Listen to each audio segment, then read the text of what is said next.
Bienvenidos. Ya comienza Soluciones Medicina, un programa para dar a conocer lo que a usted le interesa en temas de salud.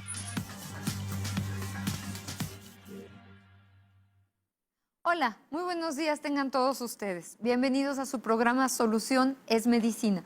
Les saluda la doctora Eva Perusquía. Les recuerdo, estamos en vivo desde Radio Universidad en el 89.5 y vía internet por tv.uac.mx. En televisión abierta en el canal 24.1 y en el canal 24 de casi todos los sistemas de paga. Es un gusto compartir este día el espacio con ustedes para hablar de temas de salud que son de interés para todos nosotros y la comunidad universitaria. Agradecemos se puedan poner en contacto con nosotros a nuestros teléfonos el 192-1293, enviarnos mensajes de texto también al 442-249-8788 o al 192-1200 con extensión 37120. El día de hoy tenemos en el estudio al doctor Luis Alberto Fernández Vázquez Mellado. Buenos días, Luis. Hola, bienvenidos a este programa. El doctor Vázquez Mellado, es Fernández Vázquez Mellado, es egresado de la Facultad de Medicina de la UAC. Posteriormente estudió la especialidad de cirugía general en el Hospital Christus Muguerza en Monterrey, Nuevo León, donde también hizo un curso de laparoscopía avanzada como subespecialidad y también cirugía de pared abdominal en la Universidad de Monterrey.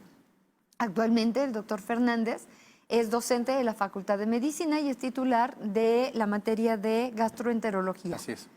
Pues bienvenido a tu programa. Gracias, doctora. Nuevamente, y el tema del día de hoy es enfermedad por reflujo gastroesofágico, ¿no? También conocido como ERGE. Platícame, Luis, ¿qué es la enfermedad por reflujo gastroesofágico? ¿Qué es el reflujo? Ok, el reflujo es un síntoma y normalmente la gente lo conoce como agruras. Médicamente le decimos pirosis, pero es las agruras. ¿Qué es las agruras? Es una sensación de una quemazón o de quemadura aquí atrás del esternón que se puede subir hasta la garganta o incluso hasta la boca. La enfermedad por reflujo gastroesofágico ya es una serie de síntomas y signos y cambios estructurales en las células que afecta a los pacientes con reflujo crónico. Son dos cosas diferentes. Un paciente puede tener reflujo sin tener enfermedad por reflujo gastroesofágico. Fíjate que ese punto es importante. Muchas veces en la consulta preguntamos en la historia clínica que si tiene reflujo y la gente te dice, no, reflujo no, bueno, agruras sí. Entonces es importante saber que el reflujo y las agruras es lo mismo. Pero no es lo mismo que de vez en cuando te den agruras porque comiste algo irritante, a tener como tal enfermedad por ese reflujo, ¿no? Ese punto creo que es importante. Sí, es importante. Más o menos depende de dónde estudiemos o depende qué guía leamos o a quién le hagamos caso, pero en términos generales se considera que si un paciente tiene síntomas leves 2 veces a la semana o síntomas de moderados a grave 1 vez a la semana, eso es enfermedad por reflujo gastroesofágico y a partir de ahí tendría que acudir al médico para ver tratamiento, prevención, cosas que ahorita que vamos a tocar. Ok. Luis, ahorita mencionábamos que alguien puede tener reflujo 2 veces a la semana y no se considera normal. ¿Qué favorece ese reflujo? Ok, hay factores de riesgo que tienen los pacientes. El principal es obesidad. En México, con una tasa de obesidad del 30%, somos un país con mucho reflujo. La obesidad, hay enfermedades del tejido conectivo, como por ejemplo la esclerodermia, o del otro lado, debilidad de los tejidos, que también favorecen la aparición de reflujo. El tabaquismo, el alcoholismo también, usar ropa apretada, la presencia de una hernia hiatal. Una hernia hiatal es cuando la unión del esófago con el estómago, que le decimos la unión esófago-gástrica, se introduce algunos centímetros adentro del tórax. Es un factor de riesgo para tener reflujo. Al final de cuentas es una enfermedad multifactorial. Esos son factores de riesgo. Sin embargo, digamos, anatómicamente el problema también son varios factores. Por eso muchas veces los pacientes no es nada más que tomen un medicamento y con eso se olvidan. Eso la verdad es que no sucede así. El problema real anatómico es en la unión del esófago con el estómago. Tenemos una cinta muscular que sirve como una compuerta, que se abre cuando nosotros deglutimos y se cierra para que no refluyan o no suban otra vez los contenidos del estómago que pueden ser saliva, ácido, alimentos líquidos, que no refluye hacia el esófago.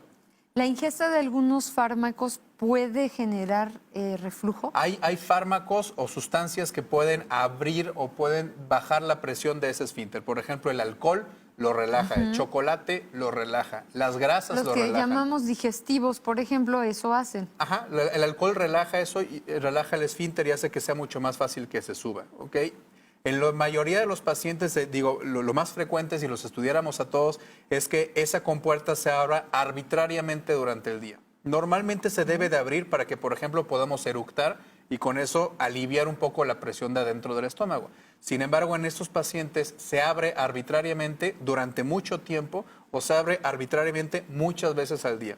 Eso ya es y el paciente entonces siente esa sensación y eso se llama reflujo patológico, porque tenemos un reflujo fisiológico que no nos damos cuenta y eso no está mal, eso no nos damos cuenta, se abre, eructamos y se acabó el problema. Otra cosa puede ser que ese esfínter no cierre bien. Entonces, además de que tenemos una puerta que se abre arbitrariamente y deja pasar, puede ser una puerta que se abra y se cierre, pero deje un hueco. Eso se llama un esfínter hipotenso, o sea, no tiene una buena tensión, no cierra bien y eso se regresa. Habías traído una imagen, me parece, no sé si la tenemos, para que nos explique sobre la imagen de esto. A ver si ahorita nos la pueden poner. Aquí está, mira. Eso ya es una secuela del reflujo, eso se llama la clasificación de Los Ángeles. Va desde el lado más leve, que es la esofagitis Los Ángeles grado A, que son erosiones de 5 milímetros, hasta el grado D, que ya es cuando son erosiones de más de 5 milímetros que abarcan toda la circunferencia. La única forma de ver esto es con una endoscopía. Ahorita podemos ver aquí, le tenemos que hacer una endoscopía. También. ¿Qué tan frecuente es el reflujo patológico, Luis? Porque sí, el que alguien tenga agruras porque comió mucha grasa o comió mucho chile, yo creo que es bastante frecuente, pero como tal la enfermedad por reflujo, en México es bastante frecuente. Es bastante frecuente. Afortunadamente la mayoría responden al manejo médico, no al manejo quirúrgico, pero sí es bastante frecuente. ¿Por qué? Por la obesidad que hay en México y por la calidad de los alimentos que suele comer la gente, ¿no? Eso es la comida chatarra, por ejemplo, lo sobre todo las cosas muy grasosas, las cosas fritas, las cosas muy grasosas producen síntomas, las cosas con jitomate, por ejemplo, los adobos, los moles, la tinga. Las cosas con jitomate, el jitomate es un alimento reflugigénico, es un alimento gatillo que va a producir síntomas. Entonces, sí, en México sí es de las 3 causas más comunes en gastroenterología. Ok. Otra pregunta. Comentaste ahorita sobre qué estudios se pueden hacer, ¿sí? ¿Cuándo hay que hacer realmente estudios, Luis? Porque pues a la consulta llegan muchos pacientes con reflujo y no a todos se les hacen estudios, ¿no? Entonces, ¿cuándo sí habría que hacer un estudio y cómo es la secuencia de pasos, digamos, para abordar a estos pacientes? El reflujo es una enfermedad que se diagnostica en la mayor parte de las veces clínicamente. O sea, con lo que nosotros, cuando entrevistamos al paciente, con los síntomas que nos describe, con lo que le preguntamos y con la exploración física. En la mayoría de los casos hay una prueba que se hace, que se llama prueba tratamiento, que es darle el tratamiento, si se le quitan los síntomas, pues eso es un reflujo. En algunos pacientes, sin embargo, por ejemplo, pacientes que llevan mucho tiempo con reflujo, pacientes que tienen dificultad para pasar, pacientes con pérdida de peso, pacientes que han vomitado sangre o que tienen sangrado en las evacuaciones, o pacientes más de 40 años, pacientes que durante la infancia tuvieron reflujo y ahora otra vez. Hay varias indicaciones, que son muchísimas, podemos hacer una endoscopía. De los síntomas, antes de pasar a los estudios, de los síntomas más frecuentes, pues obviamente es esa sensación de tener el ácido que te quema hasta el cuello. Pero, ¿cuáles son otros síntomas que pueden tener estos pacientes? El síntoma más común es agruras o sentir esa sensación. Sin embargo, también hay regurgitación, que es estar sentado y sentir que se te regresa el alimento hacia la boca. Eso se llama regurgitación. ¿Eructos frecuentes? Eructos frecuentes, eso es muy común. Hipo, tos, sobre todo tos en la mañana. Cuando los pacientes tienen reflujo en la noche, amanecen con la voz ronca y poco a poco van mejorando, pueden amanecer con náusea y poco a poco mejorando, amanecen con tos y poco a poco mejoran. Fíjate que justo habíamos platicado hace poco con un neumólogo justamente sobre el reflujo como causa de tos crónica. Es una de las principales causas de tos crónica en adultos. Y si un paciente fue asmático y se le quitó o se controló y tiene reflujo cuando es adulto, puede empeorar o volver a aparecer los síntomas de asma. De hecho, hay pacientes que se diagnostican como asmáticos y resulta que no Tienen es reflujo. asma, es reflujo. Así es. Y bueno, el mecanismo es que al estar la persona acostada hay un reflujo, o sea, se regresa ese ácido, se aspira, ¿no? Son microaspiraciones y eso, bueno, genera irritación bronquial y genera tos crónica. Por eso también. una de las cosas que recomendamos siempre a los pacientes es cenar muy ligero y elevar la cabecera de la cama con unos ladrillos, porque en la noche muchos pacientes es cuando más reflujo tienen. Exacto, entonces ya dijimos tos crónica, hipo, ardor, sensación de tener algo atorado, Eructos, que nos decías. dificultad para eructos pasar o la frecuentes. sensación de que tenemos una bola aquí, que algo que no deja pasar. Eso ¿Duele? también. De hecho, las agruras es una sensación de dolor. Nosotros Dolor llamamos ardoroso. nociceptiva, es un dolor Exacto. de tipo ardoroso. O sea, eso se considera como dolor. Parte también del problema es que en pacientes adultos, las mismas vías del dolor que van hacia el esófago van hacia el corazón. Exacto. Entonces comparten esas mismas carreteras, digamos. Entonces se confunde un infarto con reflujo o un reflujo con infarto. Sí, hemos tenido pacientes que llegan a urgencias pensando que se están infartando por un grave dolor en el tórax a nivel del esternón y pues no es un infarto. O ¿no? peor, que se están infartando y piensan que Y son piensan agruras, son entonces no van agruras. al hospital. Ambas cosas han sucedido. Y de la misma manera, como comparten vías nerviosas, es importante aclarar que también el dolor del esófago se irradia al brazo izquierdo. Entonces, ese A la punto mandíbula también puede es ser importante, ¿no? Porque la gente se alarma mucho pensando que se está infartando porque se corre el dolor al brazo izquierdo y no es un infarto. Pero como bien dices, también hay gente que sí se está infartando pensando Y que es piensa por que el es un- reflujo, tiene ¿no? agruras, sí. Exactamente.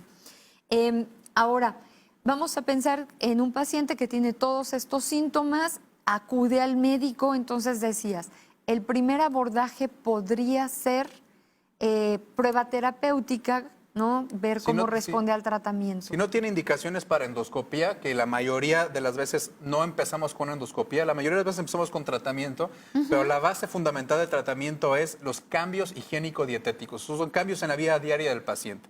Eso es lo primero.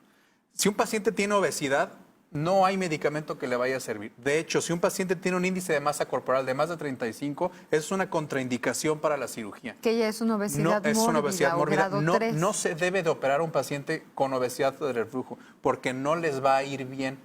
Eso es Entonces, importante. necesitamos primero que el paciente baje de peso.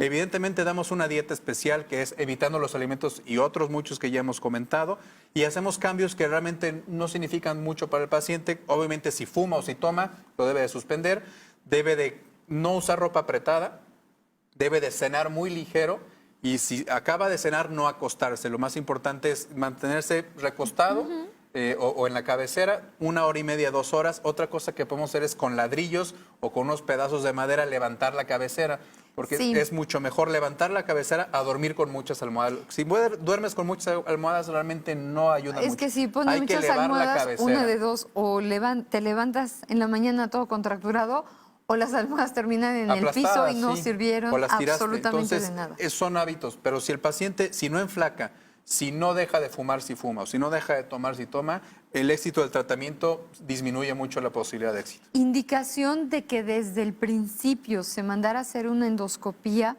¿cuál sería? Reflujo grave, o sea, síntomas de reflujo grave que que sucedan sale la más de 2 veces bocanada por de semana, por ácido. ejemplo, más de 2 veces por semana.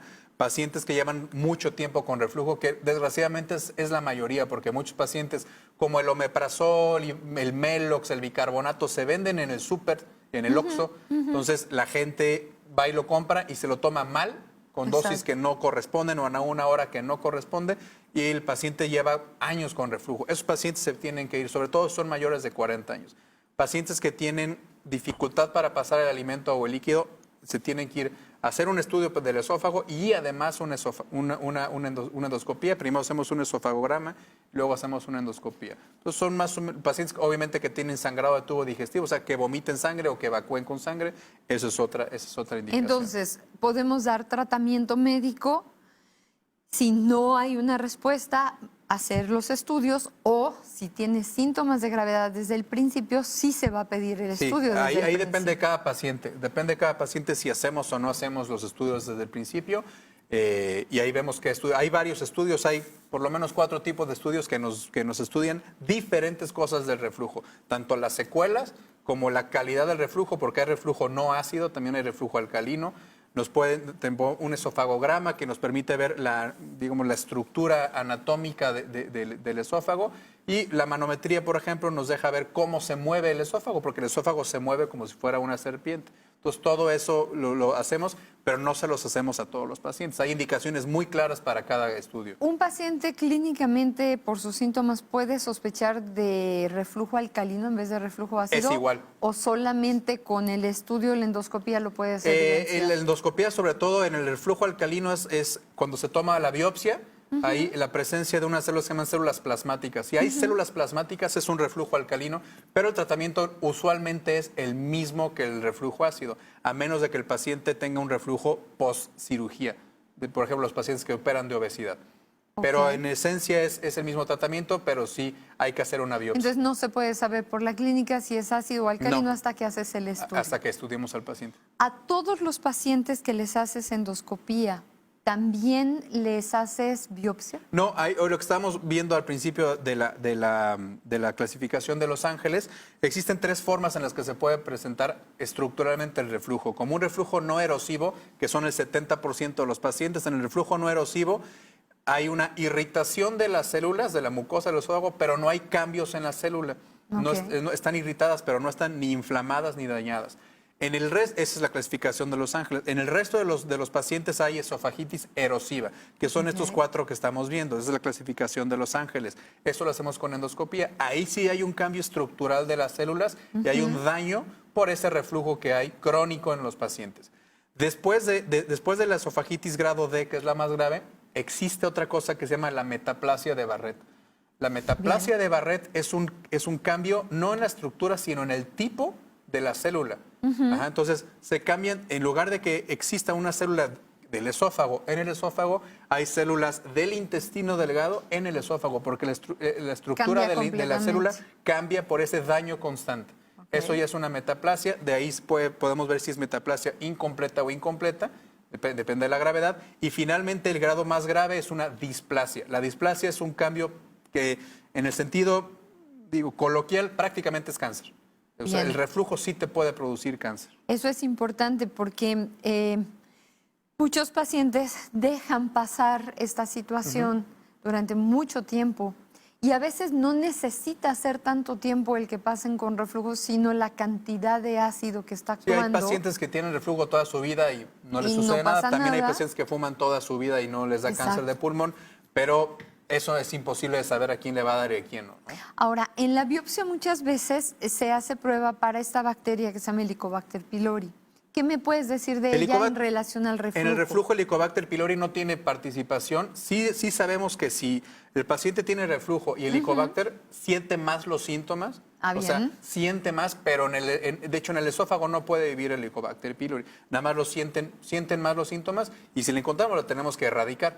Pero no es de que por Helicobacter no produce reflujo. Ah, muy bien. Entonces lo relacionamos más con gastritis crónica. Pero no con reflujo. Ok. Una vez que ha llegado a una etapa tan avanzada como puede ser un esófago de Barrett, ¿se puede revertir este daño con el esófago de tratamiento? Barrett tenemos formas de tratarla. Una es operando al paciente una cirugía antirreflujo, que es la última diapositiva que les puse. Lo operamos y con la cirugía y con medicamentos durante varios años, poco a poco, creo que es la última. Ese es un esófago de Barrett, eso es un cambio es un esófago con esófago de Barrett. Poco a poco puede ir cambiando, ¿ok? Sin embargo, también hay unas nuevas tecnologías que nos permite esas células quitarlas, ¿no? Digamos, quemarlas o eliminarlas de ahí, para que el esófago cicatrice con ya células propias, ¿no? Hay un poco de controversia en cuál sirve más que el otro, pero tenemos esas opciones, ¿ok?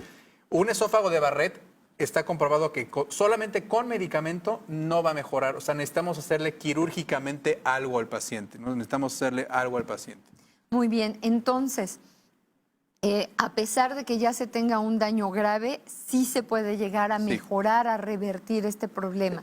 La situación es no llegar ya a la displasia. Y la verdad es que la menor, o sea, el porcentaje que se va a displasia y adenocarcinoma es muy pequeño, afortunadamente. Bien. Pero desafortunadamente el cáncer de esófago da síntomas muy tardíos. O sea, al principio no da síntomas, los pacientes los pescamos ya muy tarde y es de los cánceres con peor pronóstico que hay. Muy agresivo, claro.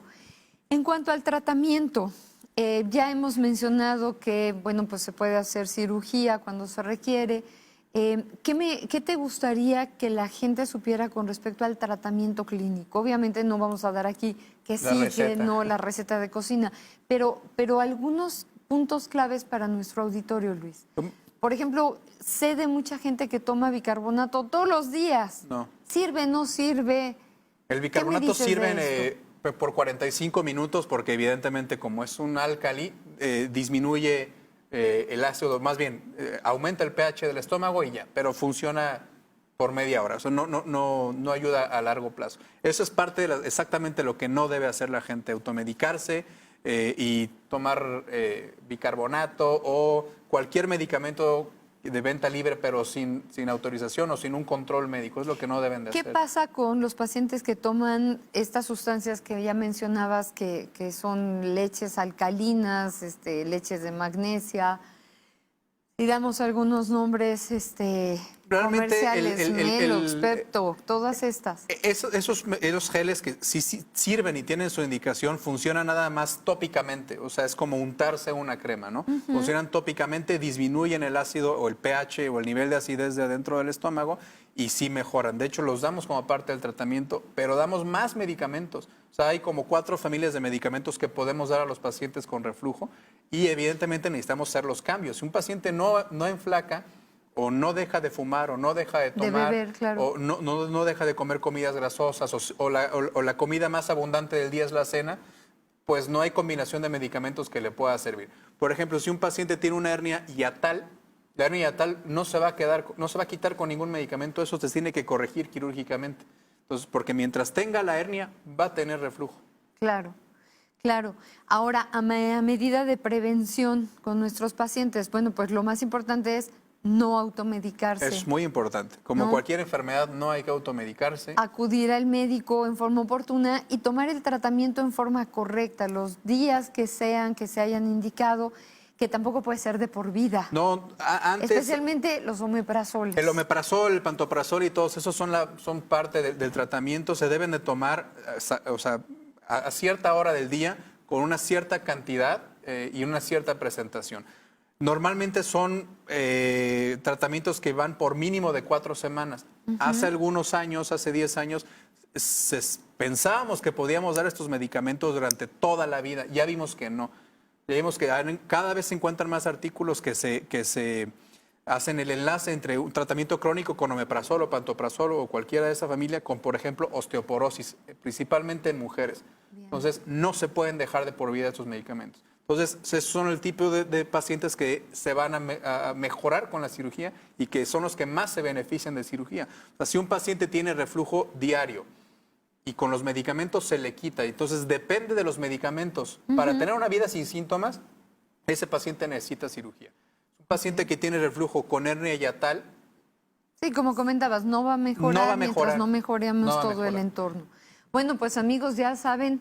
lo importante es acudir oportunamente, no automedicarse y acudir al especialista cuando se requiera. Luis, ¿dónde te podemos encontrar? Yo estoy en el hospital H+, Querétaro. ¿Algún teléfono? El consultorio es 242-7995. Pues muchísimas gracias por estar con nosotros. Se nos acabó el tiempo rapidísimo. Esta es tu casa y esperemos tener oportunidad de otras charlas. Muchas gracias. Hasta luego. Gracias.